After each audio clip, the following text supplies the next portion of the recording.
In die woestyn staan Moses en roep: luister Israel, die Here bring julle na die land van belofte.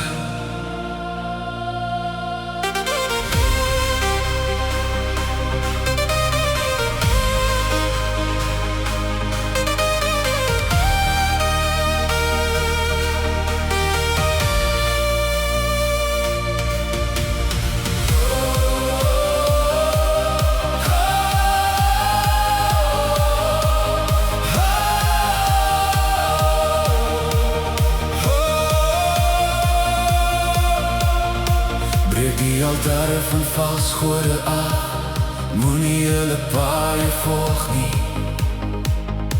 Die Here soek 'n heilige volk, 'n hart wat net aan hom behoort. Bring jou offers voor sy troon, onthou wie jou gered het. Hy gee die land, hy gee die asem, hy is die bron van lewe. Moenie afdwaal na donker paaie, moenie jou hart verkoop nie, want die Here sien alles raak en sy stem